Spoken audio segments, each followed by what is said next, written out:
Ustedes que vinieron a esta parroquia María Madre de la Misericordia, hemos leído el Evangelio de Marcos en el capítulo 10, versículo del 35 al 45, la relación que tiene el bautismo con la cruz. Yo quiero que cuando ustedes salgan de esta parroquia María Madre de la Misericordia, en esta dominica del 29º tiempo ordinario, ustedes salgan con la idea de la relación que hay entre el bautismo y la cruz. El primer elemento es que yo quiero que me hagan caso y en esta semana, si pueden, leerse los numerales 1213 a 1274 del Catecismo de la Iglesia Católica. Ojalá pues tengan su catecismo en su casa y hablen 1274. ¿Qué van a leer ahí? Lo que un cristiano medianamente culto debe de saber sobre el bautismo. Segundo, cuando nosotros decimos bautismo, utilizamos una palabra griega. El bautismo es un verbo, baptizo. Una de las características de las lenguas clásicas es que ellos generalmente no utilizan el infinitivo como lo hacemos nosotros. Por ejemplo, el griego siempre cita los verbos en primera persona del modo indicativo singular. El hebreo, por ejemplo, cita los verbos en tercera persona del modo indicativo singular. Mire que las lenguas tienen su problema. El latín sí que las cita todas. Todo. El modo indicativo, el pasivo, el subjuntivo. El latín sí que es peor todavía para citar verbos. Y la palabra bautismo es una palabra griega, baptizo, que significa sumergirse. El infinitivo, que como les digo ustedes no lo encontrarían en un diccionario de lengua griega, sería baptisein. Ese es el infinitivo. Pero usted lo que encuentra es el verbo en primera persona del modo indicativo singular, baptizo, sumergirse en. ¿Ves qué es el bautismo? El bautismo es sumergirnos en la muerte, la cruz y en la resurrección de Jesús. Ese es el bautismo, sumergirse en la muerte y resurrección de Jesús. Por eso cuando ustedes van a los despachos parroquiales, ustedes pueden decir a la persona que los está atendiendo en el despacho parroquial: ¿cuáles son los requisitos que yo necesito para que mi hijo sea sumergido en la muerte y resurrección de Cristo? Con eso se le cae la mandíbula a la persona que le está usted atendiendo. Entonces, en cambio, que si usted le dice ¿cuáles son los requisitos para bautizar?, es más convencional y la persona va a decir son esos y esos requisitos. Pero cuando el bautismo es eso, el bautismo es sumergir a la persona en la muerte y resurrección de Cristo. Por eso la persona se acuesta. Acostar a la persona es signo de muerte. Quiere decir que ese acontecimiento que sucedió hace 2000 años, y como dice Manuel Kant, nosotros los seres humanos simplemente somos espacio temporales. El ser humano no puede ser salvado, o el ser humano no puede conocer sino a través del espacio y del tiempo, o lo que dice ese vitalista español Ortega y Gasset, nosotros, su cita es: yo soy yo y mis circunstancias. Es decir, nosotros somos seres espaciotemporales. Entonces aquí le tendríamos que hacer una pregunta: ¿cómo este acontecimiento que Jesús hizo hace 2000 años muriendo en una cruz nos alcanza hoy a nosotros, cristianos del siglo XXI, que somos personas espaciotemporales, a través del sacramento del bautismo? No hay otra forma. Para podernos conectar con esta muerte salvadora de Cristo, yo tengo que practicar un ritual, porque el ritual rompe el impedimento espacio-temporal. Por eso la persona se acuesta, signo de muerte. La persona se levanta, signo de resurrección. Y ahí es donde se perpetúa eso en la liturgia. Por eso la liturgia nuestra es estar de pies. ¿Qué significa estar de pies? Estar resucitado. Recuerden leer los numerales: 1213, 1274. Ahí le van a ampliar mucho más lo que les estoy diciendo. Hay iglesias, pues nosotros tenemos aquí en Latinoamérica, generalmente las sacristías están al lado del presbiterio. Pero por ejemplo en Estados Unidos, he más y en la parte europea, se manejan unos espacios, sobre todo en Estados Unidos, unos espacios más adelante, porque la gente ingresa como a una especie de hall, ahí conversan, se conocen, etcétera, y luego ingresan a estos espacios, a estas asambleas, para poder celebrar el culto. Entonces generalmente la sacristía la ponen en la parte de la entrada. ¿Y qué hace el sacerdote? Cuando el sacerdote ingresa a la asamblea, yo tengo que tener eso pendiente, cuando el sacerdote ingresa a la asamblea, sea porque la sacristía queda anexa al presbiterio, o bien sea porque la sacristía queda en la parte del atrio, yo me debo de poner de pies. ¿Por qué me debo de poner de pies? Porque comienza la celebración de los resucitados. Eso es la cosa. Por eso nuestro culto es estar de pie. Por eso nuestro culto es estar de pies. ¿Por qué nuestro culto es estar de pies? Porque nosotros comenzamos la celebración de los resucitados. Nos acostaron, signo de muerte, pero mantenemos la actitud erguida porque nuestro destino no es morir, sino resucitar, transfigurarnos. Pero mientras llegue ese momento clave de la transfiguración, tenemos que luchar. Por eso la cruz no desaparece, porque mientras nuestro cuerpo se transfigura hay que hacerle frente a las dificultades. Pero ¿cómo hay que hacerle frente a las dificultades? Resucitar.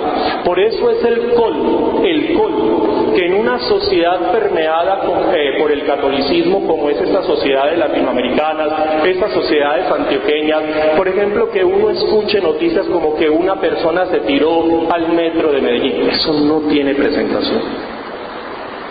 Por muchos problemas que tenga, no tiene presentación, porque esta sociedad es permeada por el cristianismo católico. Aquí hay iglesias en cada esquina, aquí hay sacerdotes por montones, hay religiosas por montones. Nuestra fe es una fe católica, por ende, ¿por qué la gente no ha podido asimilar que la vida es difícil? Está el crucifijo, pero hay que mantenerse de pie. Entonces, ¿por qué se tienen que tirar en un metro? ¿Por qué se tienen que suicidar? ¿Por qué tienen que perder el control de sus vidas? ¿Por qué? Porque no hemos sido bien formados y bien catequizados.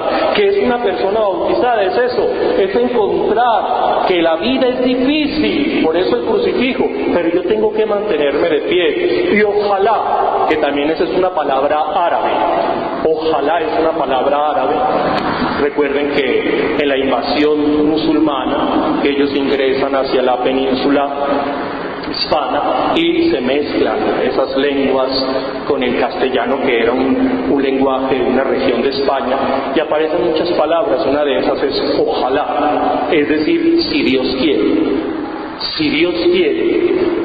El objetivo de Dios no es morir ahí en una forma trágica. El objetivo de Dios no es que nos atropelle una moto. El objetivo de Dios no es que nos atropelle un carro. El objetivo de Dios no es que nosotros muramos trágicamente. ¿Cuál es el objetivo de Dios? Que cuando nosotros estamos luchando, que nos estamos enfrentando a las dificultades, que estemos peleando y transformando la realidad, pues estos dedos se torcerán. Nuestra espalda se desfigurará, pues se caerá el pelo. Ya iremos caminando con un soporte, con un bastón. Seguramente ya estos huesos no soportarán la carne y tendremos que, o los músculos, pues la grasa también, pero todo eso también se desaparece porque todo se cae, y que vayamos ya consumiéndonos con los que nos conocen y nos quieren, se vaya este cuerpo deteriorando lentamente y nosotros le podamos decir a Dios: bueno, yo ya luché, transformé la vida, fue muy difícil, mucho tiempo quise tirar la toalla, en muchos momentos quise perder la razón, quise dejar que la realidad me dominara. Ahora, ¿qué me toca? Ese es el objetivo. Es llegar a la terminación biológica de nuestra vida, pero en pie de lucha, en una actitud de lucha. Y cuando ya este cuerpo no dé más, después de que nosotros ya estamos cansados de tanto luchar, esperamos que Él cumpla su promesa. Ese es el sentido de la vida. Mire, yo he tenido animales. Hace muchos años que he tenido animales, perros y gatos, que mis mascoticas y se me han muerto. Otras me ha tocado hacer la eutanasia porque me dicen los veterinarios que tengo que hacer eso, es muy duro. Bueno, pero yo me he puesto a analizar cómo mis mascotas han muerto, y mueren simplemente cuando ellos se van enfermando, se dejan morir. Entonces yo me pongo a mirar la vida de mi mascota, que la tengo hace 2 meses, pues desde que él tenía 2 mesecitos, etcétera. He mirado mis mascotas y yo digo, este animal ha sido siempre igual. Lo único que es que me volea la cola, y son tan lindos que cuando aún estando medio muertos le volean a uno la colita. Son tan bonitos. Entonces lo único que hace es que volean la cola, que lo babean a uno cuando uno llega, pero lo vuelven a uno también esclavo, porque me ha tocado ir a comprarle el cuido, limpiarle el popó, echarle el agua, o sea, termina uno esclavizado de ellos, pero ellos no son sino eso, es lo que uno quiere hacer de ellos, pero ellos no han tenido ni que aprender a ladrar, no se cambian de ropa, no deciden nada. En cambio, ¿qué piense usted? Usted nació desde el piso, porque arrastrados nacimos. Ponerse uno de pies como es de difícil. Mire que hasta uno camina con los pies torcidos. Eso es dificilísimo. Y los golpes que uno se da, por eso que uno se vuelve cabecirudo, porque es que los golpes que uno se da, que cuando está uno chiquillo, eso es horrible. Fuera de eso, aprenda usted a ponerse los cordones. Yo por eso es que utilizo zapatos sin cordones, porque eso me parece muy difícil. Pero amárrese usted, eso es muy difícil. Mire usted un niño cuando aprende a amarrarse unos zapatos, cuando empieza con la motricidad fina a organizar su camisita, los pantalones, las niñas organizarse, eso es muy complicado. Cuando empieza uno a aprender a manejar un lápiz o a coger una cuchara, eso es muy difícil. Cuando tiene que aprenderse un montón de cosas, eso es muy, muy, muy complicado. Entonces yo he tenido que pararme de la nada para ser alguien. He tenido que gastar mi vida aprendiendo cosas, y voy a morir igual que un animal que no ha hecho ni la mitad de lo que yo he hecho.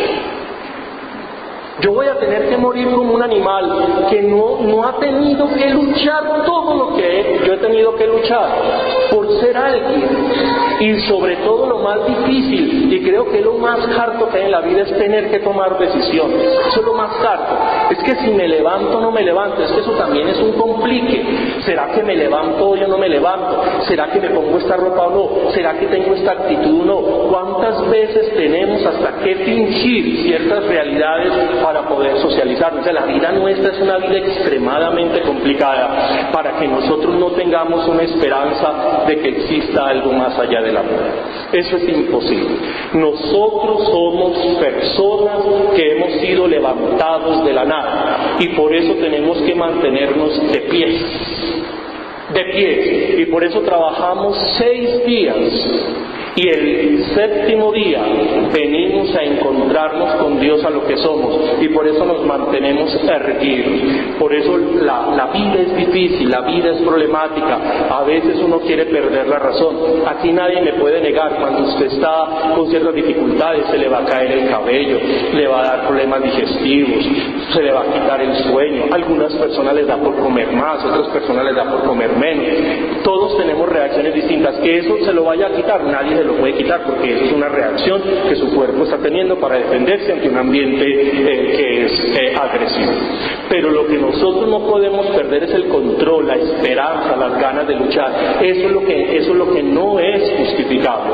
Que usted tenga reacciones físicas porque su cuerpo está estresado, bueno, eso nadie tiene la culpa. Pero que usted se deje vencer, que usted pierda las ganas de luchar, que usted no quiera seguir transformando la realidad, eso sí es el colmo y vergonzoso. Que usted sea un cobarde, eso sí es vergonzoso. Eso es vergonzoso. Y nadie se merece, un cobarde no se merece pertenecer a esta iglesia, porque el mismo Dios nos mostró cuál es el camino.